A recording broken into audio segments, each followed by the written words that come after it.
This is Help, I'm a Contractor podcast. Hi, I'm Seth Lewis. I am a blue-collar business coach. Finally, someone that understands what contractors actually go through.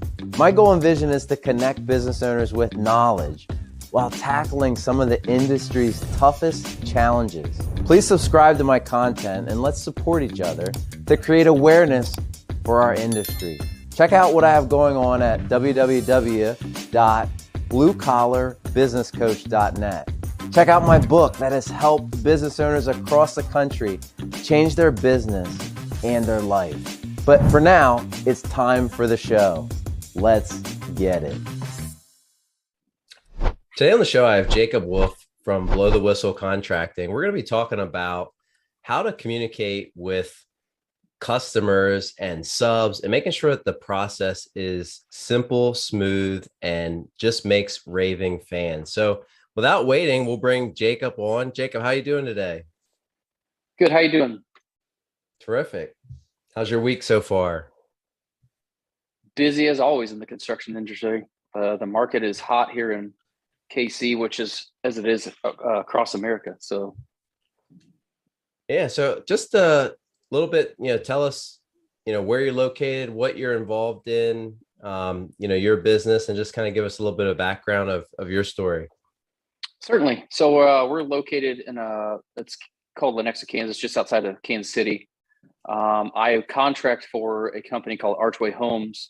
They are in-house flip and rental company. So they buy and manage all their own flips. They don't sell to outsiders. And then my company, Blow the Whistle, will be a general contractor company come June when I get my license. And we will specialize in basements, kitchens, and bathroom remodels. And eventually, probably in the next 5 years with Archway, we're going to get into building multifamily new construction. Awesome. So how did that relationship take place? So you're working with Archway and then you have your own. So you sub with them, or, how does that work? So yes, basically what I do is I just oversee all their work. They go out and buy the properties and then they give them to me. We kind of do like a general walkthrough of what we want to do on each house. And then I get all the subs in place to manage all the work and then just do it start to finish. And then, like I say, they either decide whether it's going to be a rental, they're going to keep it in house, or if they're going to flip it and sell it. So your journey, how did you get into the construction industry and what's your background? I got into construction when I was about 13. My best friend, who we're still friends with, he actually owns a plumbing business. One day his dad came by to pick him up to go to work. And he's like, "Hey, you want to go to work?" And we were just stonemason laborers. And that's kind of where it started, was doing that. We got into swimming pools. And then we got into brand new construction builds. And then the journey's taken us through commercial construction. Now we're back on the residential side. Throughout the journey, what's something that stood out to you, or what's something that you learned, or maybe a memory, something, you've had, a lot of experience from, 13, anything that stood out or that you learned? I think it's the modernization of the construction industry from what we had to do back then to now. You have battery powered tools that can pretty much handle everything. So, whereas you were lugging air compressors, big nail guns and everything, now it's just a battery pack and some guns and you're there all day. Yeah. The technologies. That's been probably the most eye catching. And then going from like copper to PEX pipe, reducing time, cost. It's just like, and now technology. We are in Builder Trend is what we're using for all of our management. And it's just so streamlined. It saves me hours of my day. So, that's just kind of how it's all come about. It's fun. When you think about some of those programs and, Builder Trends, for a lot, it's common knowledge, but I don't like to assume that anybody, if somebody hasn't heard about it, how has that helped? What does it do, from your perspective, and why should somebody use it? It puts everything into one spot for you. So whereas, like so many use spreadsheets and everything for their projects, you can put it all into Builder Trend. Like my favorite thing right now is the scheduling option, where I can go in and build out a whole schedule for a project, and say a sub's running late or whatever, it gets pushed back. I just have to change one date and Builder Trend automatically adjusts everybody out. and it notifies the subs for me, so I'm not sending multiple text messages. And then, just the daily log function for project managers to go out to jobs, take pictures, do your notes, get the subs involved as well, which we're slowly starting to work on. It's just hard because the technology is so new for so many. But yeah, so I mean, if you're a builder out there, I would definitely recommend looking into it, because it's expensive. I mean, it's not cheap, but the amount of time and money it saves you in the long run is well worth it.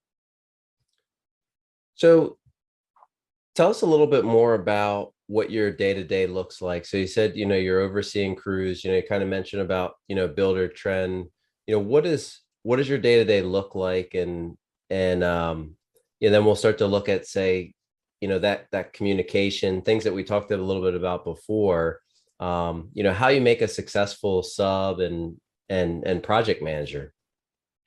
Yeah, so my day is usually starts 7 8 a.m. here. I've got about 35 projects right now that are going on, that just dealing with multi stages of the process. Some of them we still haven't even started. We're still kind of in planning stage. Other ones are finishing up here in the next couple of days. So it's being on top of your subs, just making sure communication. I mean, I think that's one thing that turns some subs off about me, is I'm so on top of things, making sure we're getting things done on time. And if there is a problem, just tell us so we can adjust. It's not a problem. I mean, things happen in construction. Everybody knows that.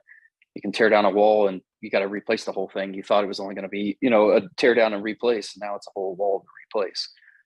So, but communication wise, that's where we're working with our subs now, is to get them on Builder Trend, just because it's so much easier than, phone calls, text messages, multiple emails. You can keep everything in one house. So, because with Builder Trend, you have the messaging part in the app that you can just communicate with everybody. But the hardest thing for us right now on that is just the language barrier, because so many of our guys speak Spanish. So when they see the English technology, they're kind of hard to understand. So we're just slowly working on it. But yeah, to run a successful project, you just have to be on time. I mean, you have to be on your guys. Being a successful project manager, it's not an easy job. I mean, some days run late, some days you're done early. So it's the drive. That's what I love about project management, is the drive, just to have so much going on and to keep in your mind where it's going. And just, yeah, it's fun. So I'm sure, when somebody hears that there's 35 projects going on, that probably gives people anxiety or stress just to think about that. So I think it would be interesting to unpack basically how you do it. So, being a project manager, overseeing a lot, because whether you're an owner or you're a project manager and you have a lot of things going on, I'm sure you could give some, tips or some insight to say, how do you manage so many things and how do you make sure that they get done? And, what I heard is you stay on top of them. So not only are you, have these people, but you're actually staying on. So maybe share a couple, tips or concepts or that you've learned over the years that could help somebody stay on top, on task, get things done, and be successful. The biggest thing for me is communication. I think that's so many's downfall in this industry, is that they're just kind of, I don't know if they're scared, but it's just, they don't want to go that little extra oomph because they're afraid somebody's going to say no, or they're going to make somebody mad. And that's just something you have to get over. I mean, it's going to happen. You're going to make some of your subs mad, no doubt about it. But in the end, it's about project time, making it happen on time. So that's probably my biggest thing to tell others in this industry, is communication. And then just your notes, being on top of your notes, making sure your projects are where they're supposed to be, relaying with your owners. Like me, I have 2 owners that I have to relay with. And that's where Builder Trends come in great, because we have so much going on that they can just log in every day and kind of get their updates. And then when they have questions, they just message me or call me. So, but yeah, communication, that's because that was probably when I was younger. Communication, I didn't really care about it much. I was just like, oh yeah, it'll get done. And then stuff starts falling apart and you're like, whoa. So you realize you have to stay on top of it. And so being, I've had a couple businesses that I've owned, and one of them went under because of communication on my part, because I got too big too fast and just could not keep up. So that's my biggest tip to anybody trying to get into the industry, is just communicate. It's amazing how, once you have a scenario where it shows itself to say this is something that's very important, then people find value in it. Hmm. So communications, so many people talk about it and say it, but it's another thing, to do it. When you look at some of those tough conversations. So one of the things that you said was, okay, they don't always like what I'm going to have to say or whatever. Can you give some insight or share like a scenario of when that happened? Because I think sometimes people avoid the conversations. People avoid that because they don't want that. No, they don't want whatever conflict's going to happen. So as somebody that has to communicate all the time and give people the answer that they don't want sometimes, Hmm. what have you found to be that, secret sauce or way to kind of navigate that? It's just treating them like you want to be treated, being polite about it, kind of being stern, but in a polite way. I mean, the biggest deal is always deadlines. Because, especially when COVID was here, that was one of the hardest times because you never knew if your guys were going to be sick a day or a week. So it was just, getting through that was a different story. But now it's just, hey, we got to have this done. You're going to have to work late, and you just got to say it in a peaceful way, man. It's just like we're on deadlines. I mean, especially anybody in the flip business knows you've got 4 to 5 weeks before you really want to list it and be gone. So you're not paying on your notes if you have notes. So, but yeah, it's just, and that's hard. It is hard going in because people have family time. They want to get home to their families too, and then they see you leaving, and they're like, "Wow, what the heck?" So, yeah, deadlines are always a hard part in construction.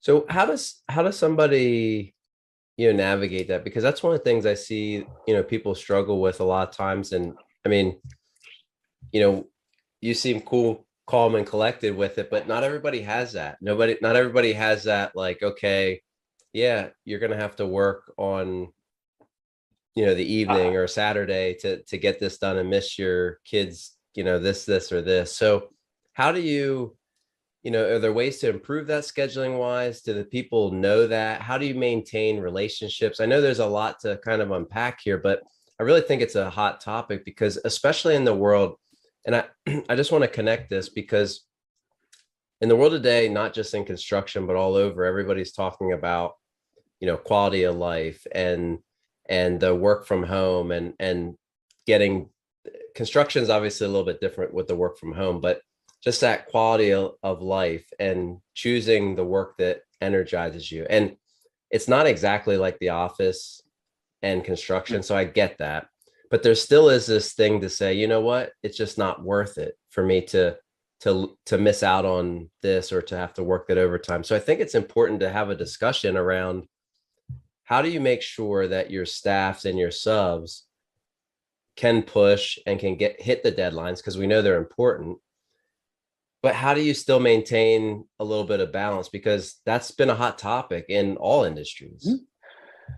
I think mainly with ours is we have such a bulk load of work throughout the year for our guys. So they know if something does get behind, they're going to push a little harder for us. And then they know it's going to ease up. It's not always going to be like that because we're pretty flexible with our scheduling. I mean, obviously we have deadlines, but the majority of the times there's enough fit in. When I bid a job, or I shouldn't say I bid a job, but when I schedule the job, I always put an extra day or two in because you just know things are going to happen. That's kind of what I've learned. And I think a lot of that comes from failing in my own business before is I taught myself a lot from the communication aspect that was the biggest thing. So, I mean, it's just, it's hard. I mean, it's very hard being in the labor industry for so long myself to coming to the management side. Dude, there was times, yeah. I mean, when I worked commercial construction, you were there for days. I mean, I know we worked 24, 48 straight at times and you're just dying, but it's just, it's having that drive. There's true. If you're truly passionate about construction, you have that drive, you can get through it. Tomorrow's going to be better. You're not going to have to work multiple hours all the time. So, and just being the owner of a business or a project manager, you just got to kind of, just talk to guys softly, like, hey, we need you. We're going to give you guys more work. We've got you. We appreciate you. We just need to get this on time. So it's just talking to them in a polite manner. not going in with a hot head being, hey, we got to have this done, and that turns people off, and then they want to work less. So, and I think I learned that a lot from the foremen that I've had, people I've had in my life, my mentors. It's just about treating people right. Do you feel, in your opinion, that, how much has that shifted? Do you see that people will still, do that? Like they'll still work the extra time and do that? Or do you feel people want, and even in the construction, that people want more balance? They definitely want more balance. There's no doubt about that. And like you said, that's the changing landscape of the world we live in today. Is we all want more time with our families. We all want more free times to go hang with our buddies and all that stuff. So that's just like you say, the 40-hour week is somewhat diminishing in a way with so many, which, it's fine just as long as it works. Like my, one of my mentors says is work smarter, not harder. So if you teach yourself to work smarter, you can get stuff done in a more timely manner. Whereas the majority of the time you're working harder, it's because you fell behind, because you did, you procrastinated or something like that. So, but yeah, it's definitely a changing landscape. I mean, you look at what COVID did, so many work from home now. I mean, the construction industry has definitely suffered because a lot of guys that were in the industry are now going to office jobs. So now we're short hands everywhere, and getting help to show up, it's hard. What do you, and this is just a good, there's no magic solution here, but to tackle that, part of the labor and getting people to want to work in the field, what do you think it is? What can help that conversation? And it's there's not just a magic pill that you can take, but what are just some things that maybe you've seen or that might help the whole industry? Well, I think if you're trying to recruit people, it's about the life skills you learn in construction compared to just going to an office job. And I'm not knocking office jobs. There's a lot of benefits there, but man, the hard work that you put in at a young age or wherever you get in, I think it just makes you tougher and stronger to where you can take on more, and then you're willing to learn. Because one of the things that always amazed me about commercial construction was going from ground up. We did hospitals mainly, but it was walking through, I was a plumber. So we were putting pipes in the ceiling all day and all this stuff. So now every time I walk in a building as an adult, I always look up, because so many people don't realize what's above you. And that's what gives me appreciation for construction, is knowing what actually goes into it. So I think once you get in the industry and you start to learn that and you see that, I think that'll change your mentality and you start to appreciate it more. And you know why so many love construction. Because like I say, it's just to see a pile of dirt go to an 8-story hospital is pretty ridiculous. So, and then even the home construction, I mean, where we are now compared to back in the 80s when my parents built their first house to now, it's like the technology that's just in the design is just unbelievable. So Where have you seen, benefits from, having your own business to, helping out with the current company? What if somebody's looking to, make the transition or to do something similar, what are some of the things that you would say to them as starting a business? I mean, you shared earlier that, you had a business, you learned some things. mm-hmm. Maybe just share a little bit about, what you learned. You said communication, but tell me a little bit more about like what you learned and what somebody else, maybe you could prevent them from going down that same journey. Sure. They could learn it here. Well, I mean, I can tell you, if you're going to go into business for yourself, you're going to fail at some time in your life. You don't make it without failing. So you have to be prepared for that. You have to be able to eat dirt, as they call it. I mean, that's kind of where I was going through. I'm still getting out of it, but yeah, you have to be able to pick yourself back up and not quit. So like my mentor who helped me get into business told me, he's like, if you can't handle sleepless nights, if you can't handle phone calls at, all times of the day, all this paperwork and stuff, if you want free time, business is not for you. In the long run, yes, because it's so much more rewarding in the long run. But up front, like, he scared the heck out of me. That's what he does because that's what he does, is business mentorship. And he scares you. He tells you the failures. And I went through it. Trust me, I know. Because everybody thinks, oh, it can't happen to me, I can prevent it. There's things that you can't prevent. I mean, what happened was I got too big too fast. I started out as a handyman business with me and another guy. And then I had 5-6 crews working for me. And I couldn't keep up. And then things just started to tumble. So, but I mean, if you do get into business and you can you can grind, you can hustle. There's so much more reward than going through the corporate ladder, no doubt about it. And then like with Archway, I was, like I say, I was going through my stuff and I worked for another outfit right before I got into this, and interview with them, and there was connection family wise and kind of faith wise is one of the reasons that drove me to them. And now, like I say, I find them, they're paying for my general contractor's license. They paid me to set up my new business. They're paying, so much, and they're just educating me on business because they've been around for 25 years. So like, look, we'll help you. So when I found that, I saw that as, like, wow, okay, this is my next leap. So it's like I'm running a business, but I'm running a business underneath them. So it's just giving me a whole new opportunity. Yeah, that's definitely a win-win.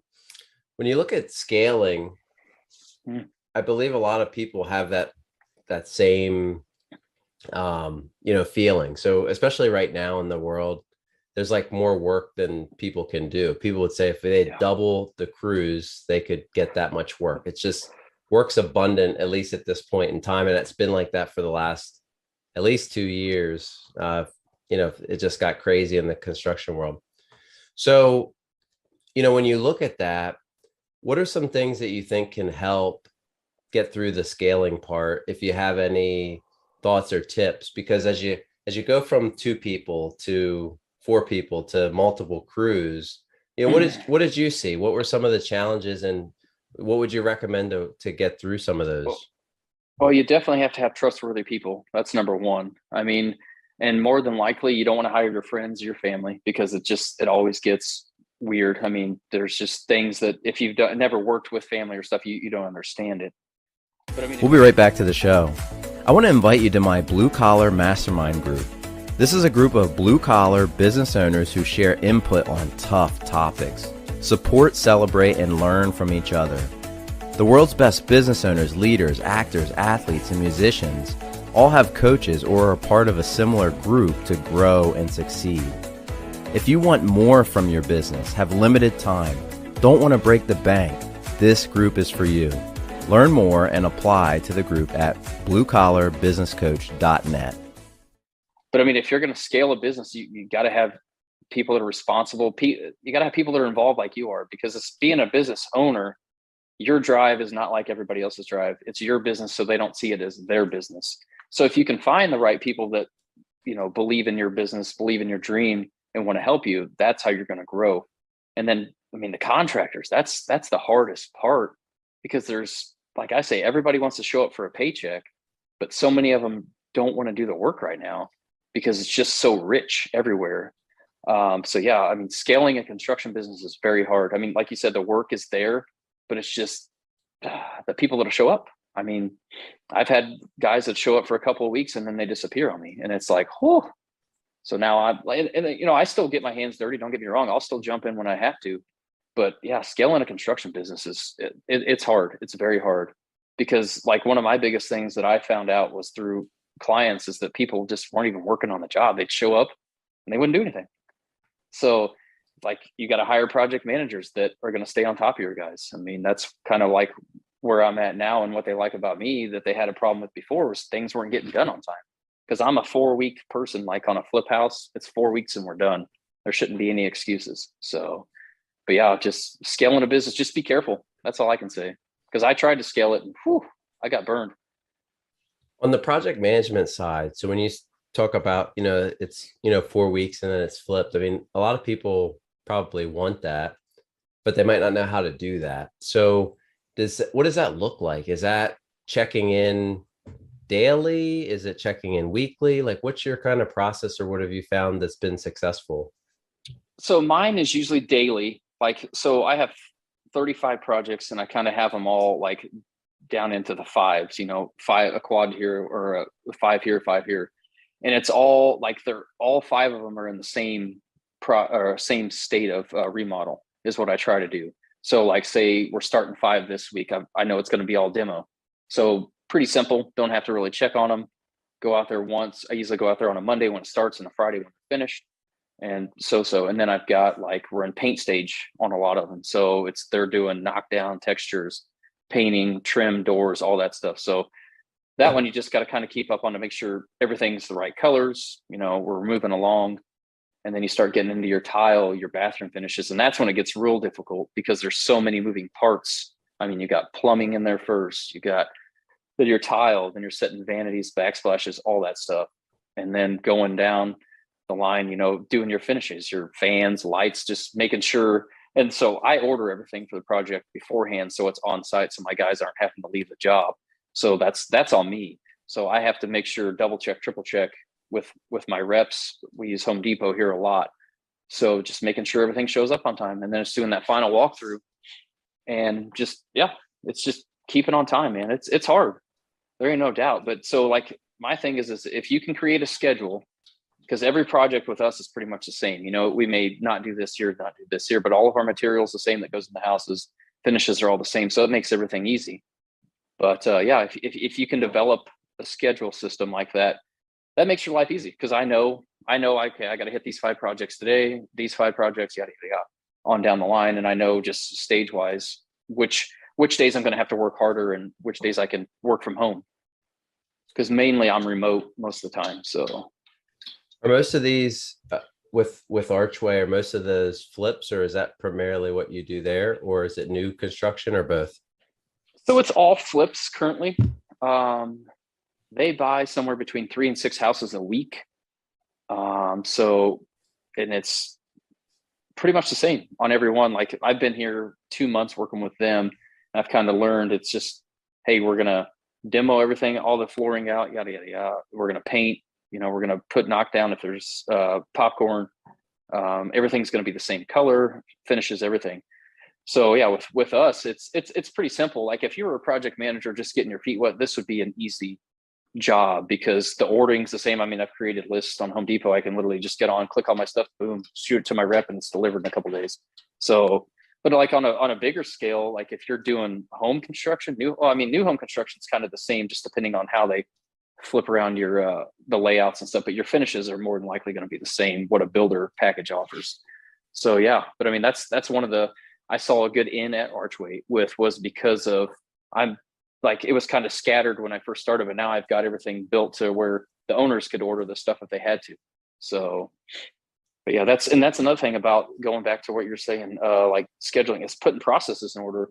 I've written probably 20 some processes for the business that we follow for our subs, for our in-house personnel, ownership, management, everything. So, and that once everybody learns that, it's like a book. I mean, it's just easy. One of the things that owners, are always curious about, or it's always a topic, it's kind of like you said, I mean, you're an owner, so you have a, business or had a business or, so the thing that's interesting is how do you get people to have that owner's mindset? So you clearly have that, you're writing processes, you're doing things to benefit, the organization, and you understand that it benefits everybody. How do you get somebody that is in the organization to do the same thing that might not have that owner's mindset? What are there some tips or a way to kind of help get them there? It's just coaching them. I mean, that's what the biggest thing I found is, obviously just anytime you introduce new things to people, they're going to have, restrictions. They don't want to do it because we've been doing it this long. I mean, I've dealt with that with some builders. They were in the same, oh, we've done it this way forever. I'm like, we can work smarter and get this done in a faster time. Like, oh, no, they don't want to cut it. So those are the hardest. You just have to keep on it. You have to just keep preaching it. And then hopefully the green light goes off in their head and they realize, oh my gosh, I just saved 30 minutes on a job. It's just, and so that's the thing is I wish that more would understand is how valuable is your time. I mean, 30 minutes one day may not seem a lot, but if you times it by 5, I mean, you're getting an extra couple hours a day on your week. So, but yeah, that's the hardest part is when you do introduce processes is just trying to get everybody on board, because the owner mindset, the only way you're going to have owner mindset is if you own a company yourself. That's in my opinion. I mean, I always, like, before I even went into business, like, oh, I could do this. It's easy. That guy, I mean, it's like he sits behind a desk all day, yada, yada, and then you jump in and you're like, oh, okay. Now I see why he makes the big dollars. I see why he's up till 7, 8 o'clock at night working. I mean, when I had my own business, I was up till 11 o'clock on most nights and then back up at 3 or 4 a.m. So that's what you have to have, that owner mindset. You got to keep it going. How do you, and I agree with that, till somebody does it, they don't know what's the closest thing to get that. So, because a lot of people have people that work, for them, they have people that have that owner's mindset, whether somehow they got it, either they did on themselves or whatever. How do you, is there something to, coach them on, or how do you get them to kind of get it to click? Because it is something that's special and it is a game changer when they can see that. So I know we're kind of freestyling here, but Yeah. If how do you simulate that, or how do you get them to see that there's a lot going on there? I mean, any thoughts? It's a tough one. I mean, to me, you just have to take them under your wing and show them. I mean, it's kind of like, like with police officers and stuff, they do that ride along where you can actually experience what police and all them firefighters, all them do. It's almost like you have to do that. Is you got to say, hey, you give me a week of your time, and I'm going to take you from, you're going to get up at the same time as me. You're going to follow my routine. And I'm going to show you. That's what one of my mentors did, is I literally, before I even went to work for him, is I came in a week prior and I lived his life. I lived the craziness. And I mean, he was up at between 6 a.m. and we were going to bed at 11 and then getting back up and grinding all over again. And he had 3 businesses that he ran. So that's a little different story. But I think I would love to. I mean, that's my goal, is eventually, once I get more and more experiences, to kind of mentor folks that want to go into business. One of our foundations, it's called the Make It Happen Foundation. It's kind of it's just a baby right now. But what we're going to do is we're going to mentor kids who maybe don't have the money to get into business, but have the idea and the drive to get into business. And so we're slowly churning those wheels right now. Because I mean, I'd love for everybody to get in business. I think everybody has a drive. Everybody has an idea that will work, but you just have to be willing to work for it. And that's the thing, is it doesn't happen overnight. Bill Gates, all these guys didn't become them overnight. That was years and years of work, no sleep, everything like that. So like to really truly understand what an owner does, you would have to do like a ride along type deal, which that's kind of what we're going to offer. Once, like I say, we're just in the baby phase. We've only done like two people right now. So, but it's fun. And when you, like you say, when that switch flips in your head and you realize how much better you're going to be, even though you're going to struggle, don't get me wrong, you're going to struggle. It's going to be painful, but what the reward is in the long end it's priceless. All right. What about the people that, don't want that? What is it, how do you educate them, for the people that might think they want it and might not be a fit? Is it just they should go try it? Because here's the other reality too, is some people think that it might be a fit for them and they're not a fit. So is there any cues or tips to somebody that would say, okay, this is something that I should pursue, or what, I'm better working at an organization, I'm better working at a firm, and here's maybe a tip or a sign that would help me know if I should even take the jump to be in business? I think if you have an idea and you believe in that idea, you should definitely take a chance with it. Because the beauty is if it doesn't work out, what it leads you to is probably greater than what you're at currently. And that's kind of the way I looked at it. I was at a corporate job when I went into my business.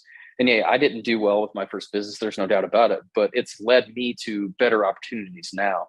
So I think if you have the itch, you should definitely try it. I'm all for it. Just know that, hey, you may get into a little bit of debt, you may get into some trouble or whatnot, but it'll be worth it in the long run.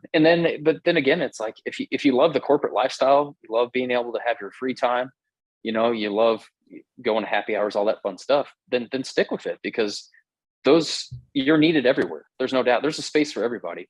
And they're not all business owners. Not everybody can handle it.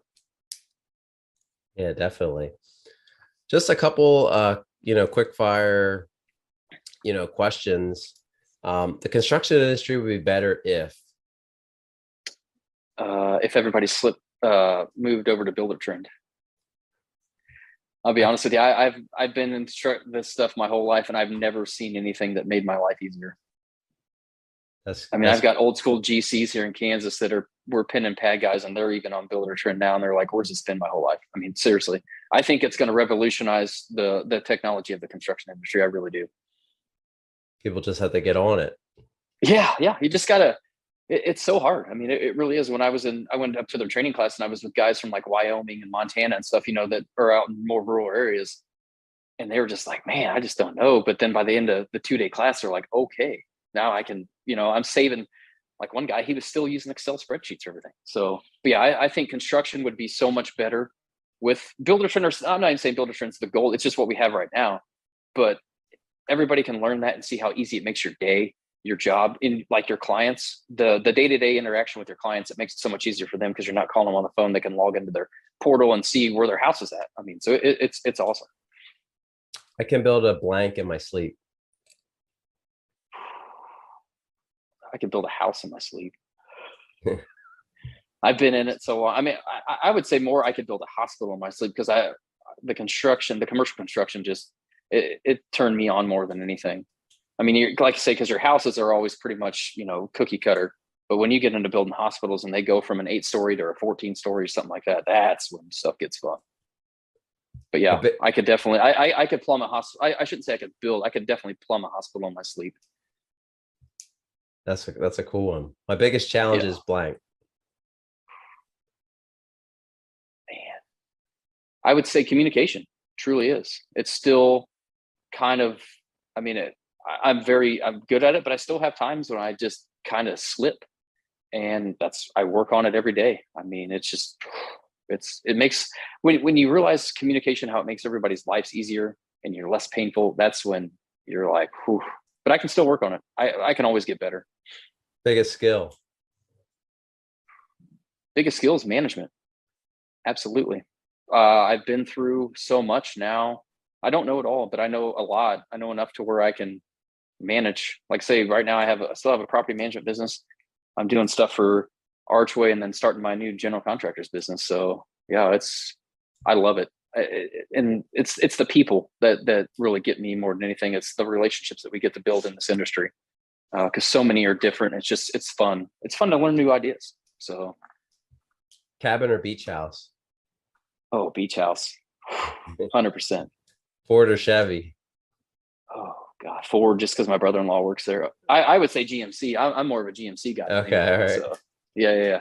Favorite brand once of you've driven a equipment? GMC. Ooh. Favorite brand of equipment is DeWalt, black and yellow, all day. Last thing you got on Amazon? What was that? Last thing you got on Amazon? Oh God, Apple Watch bands. Oh, okay, all right. You never know Summer's where that one coming, goes, this one. Yeah, that's cool. Just lastly, I want other business owners in construction to know what? To know. That's a good question. I have to think about that.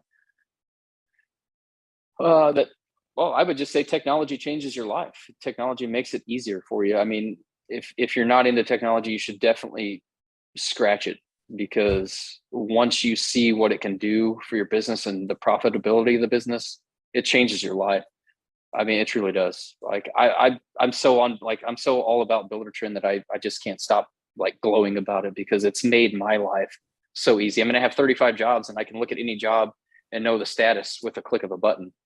Whereas, if you're not using it, you're probably texting or calling subs or having to go buy a job. I mean, and if you have 35 jobs, that's a lot of driving. So yeah. That's awesome. Great stuff today. Really appreciate you being on the show. Thanks again. All right, man. Appreciate it. Thank you. Hey, it's Seth. Thanks for listening. For more information about my Blue Collar Mastermind group, Blue Collar Gear, free resources, or my book, go to bluecollarbusinesscoach.net. You can subscribe, like, and share if you enjoy this.